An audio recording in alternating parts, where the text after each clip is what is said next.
Star education point के online class में आपका स्वागत है बच्चों। लॉकडाउन के पहले हम लोग प्रकाशिक यंत्र के बारे में पढ़ रहे थे, जिसमें हमने बताया था आपको कि प्रकाशिक यंत्र दो प्रकार के होते हैं, एक कृत्रिम और दूसरा प्राकृतिक। कृत्रिम प्रकाशिक यंत्र में हम लोगों को पढ़ना था सरल सूक्ष्मदर्शी, संयुक्त सूक्ष्मदर्शी और खगोलीय दूरबीन के बारे में। तो इन सबों के बारे में हम लोगों ने पढ़ लिया था। अब हम लोग प्राकृतिक प्रकाशिक यंत्र अर्थात मानव नेत्र के बारे में पढ़ने वाले हैं। तो यहाँ पर आप देख रहे हैं, क्वेश्चन है कि मानव नेत्र का सचित्र वर्णन करें तथा नेत्र के क्रियाविधि को समझाएं। तो सबसे पहले हम नेत्र का चित्र बनाएंगे। तो चित्र कैसे बनता है उसको ज़रा सा देखें। चित्र बनाने के लिए प्रैक्टिस की आवश्यकता होती है, तो हम लोग देखें, कोशिश करें।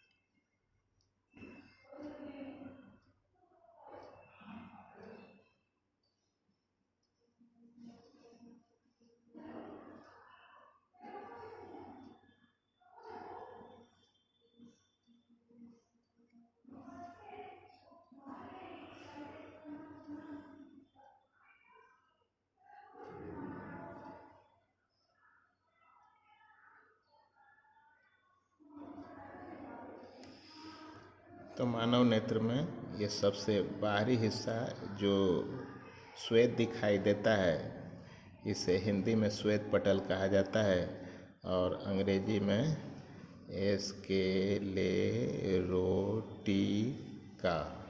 स्क्लेरोटिका के नाम से हम जानते हैं। नेत्र का सबसे अगला हिस्सा जो पूरी तरह से पारदर्शी होता है, इसको कॉर्निया के नाम से हम लोग जानते हैं। ये कॉर्निया है।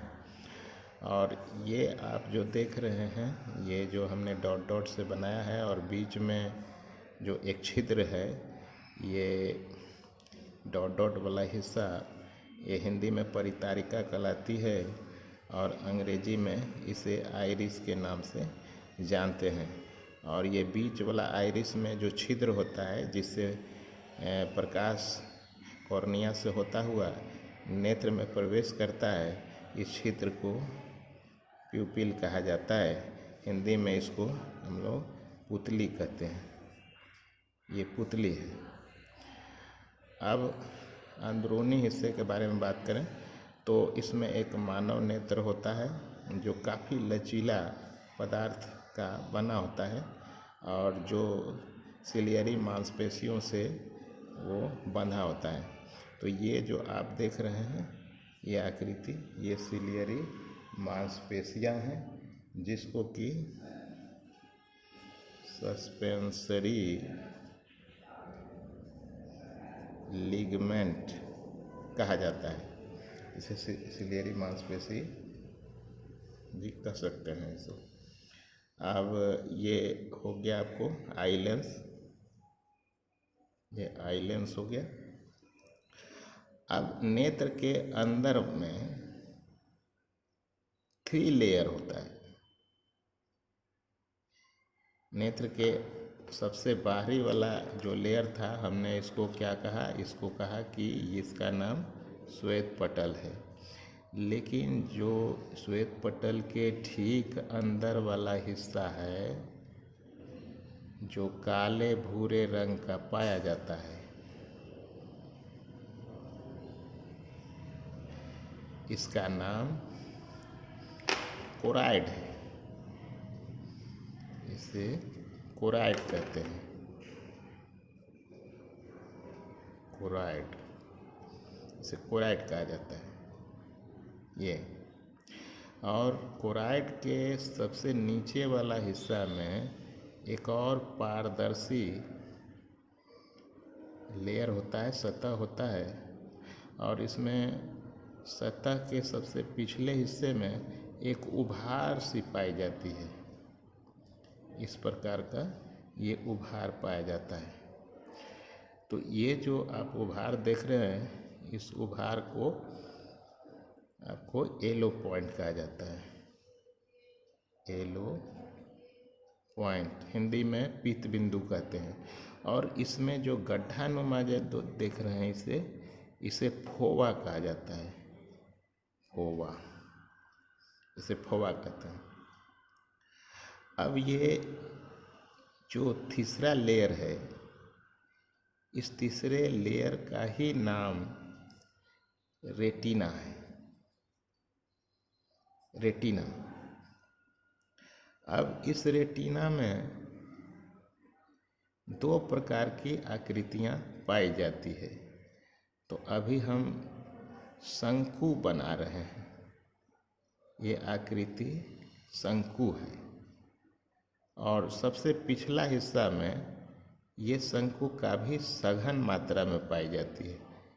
तो ये काफ़ी सघन होगा यहाँ पर, और ये निचले हिस्से में भी पाई जाती है।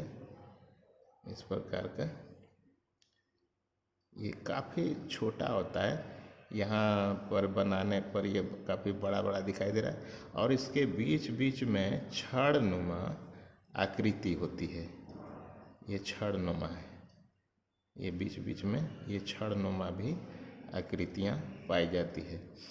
तो इसमें हम लोग समझेंगे कि ये शंकु और छड़ किस प्रकार से कार्य करते हैं। तो इसमें छड़ वाली जो आकृति है, ये प्रकाश संवेदी है, और हालांकि शंकु भी प्रकाश संवेदी है। तो किसी वस्तु से आने नेत्र में प्रवेश करने वाली प्रकाश किरण की छड़ द्वारा आकृति प्राप्त होती है, और उस प्राप्त प्रतिबिंब की आकृति में रंग भरने का काम शंकु करता है। तो शंकु याद रखिएगा, ये रंग भरने का काम करता है। अब चूंकि ये पूरा का पूरा नेत्र गोलक मांस का बना होता है, और अंदर जब तक दबाव नहीं रहेगा, ये पूरी तरह से गोल रहेगा भी नहीं।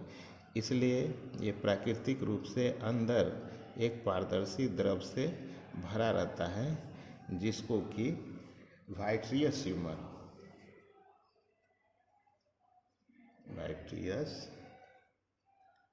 ह्यूमर कहा जाता है, और हिंदी में इसका नाम कांचाभ द्रव है। जो कांच के समान द्रव है, और प्रकाश इस द्रव से अवरुद्ध नहीं होती है, बल्कि प्रकाश रेटिना तक पहुंच सकती है। अब यहाँ देखें, ये जो नेत्र लेंस है और आगे का जो ये आइरिस है, इसके बीच में भी एक द्रव होता है। इसके बीच के द्रव को एक्वस ह्यूमर कहते हैं। एक्वस ह्यूमर, और हिंदी नाम दें तो इसका नेत्रोद नाम है। नेत्रोद नाम है। और यहाँ पर देखें बच्चों कि जितने भी छड़ और शंकु हैं, सभी छड़ शंकु से दृष्टि नाड़ियाँ जुड़ी होती है, जो मस्तिष्क तक जाती है। बहुत सारी नाड़ियाँ होती है जो मस्तिष्क तक इन प्रकाश की सूचनाओं को वो पहुंचाती है। तो ये दृष्टि नाड़ियाँ हैं, लेकिन बीच में देख रहे हैं कि न तो छड़ है न शंकु है। तो ये क्षेत्र जो है अंध क्षेत्र कहलाता है, जिसे कि ब्लाइंड स्पॉट भी कहते हैं। ब्लाइंड स्पॉट, अंध क्षेत्र। अर्थात प्रकाश जब नेत्र में प्रवेश करेगी तो ये हिस्सा एक्सपोज नहीं होगा, अर्थात ये हिस्सा प्रतिबिंब नहीं बना पाएगा।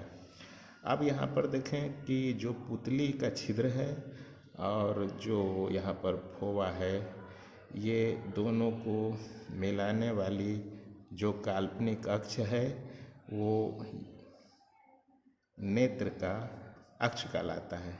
नेत्र का यही आपका प्रधान अक्ष है, नेत्र का प्रधान अक्ष है। ठीक। अब इस प्रधान अक्ष पर यदि कोई वस्तु है तो वस्तु से चलने वाली प्रकाश की किरण ये पुतली से होता हुआ ये रेटिना तक पहुंच जाती है और अक्ष पर ये उल्टा अंतिम प्रतिबिंब और वास्तविक प्रतिबिंब बनाती है। इस प्रकार से हमें दृष्टि की अनुभूति हो जाती है। तो इस प्रकार का नेत्र का आपका बनावट था और क्रियाविधि भी हमने बताया कि वस्तु से चलने वाली प्रकाश की किरण द्वारा नेत्र लेंस से ये रेटिना पर प्रतिबिंब प्राप्त हो जाता है। यहाँ पर देखने वाली बात है कि ये जो सिलियरी मांसपेशियाँ हैं इसमें ये लचीली होती, काफ़ी लचीली होती है। अतः सिलियरी मांसपेशियों द्वारा इस पारदर्शी लेंस की फोकस दूरी लगातार बदल सकती है। अर्थात जब सिलियरी मांसपेशियाँ इस लेंस को बाहर की ओर खींचती है तो इसकी वक्रता कम हो जाती है, लेंस लंबा हो जाता है और इसकी फोकस दूरी अचानक से बढ़ जाती है और अनंत तक की वस्तुओं को ये फोकस करने में सक्षम हो जाता है।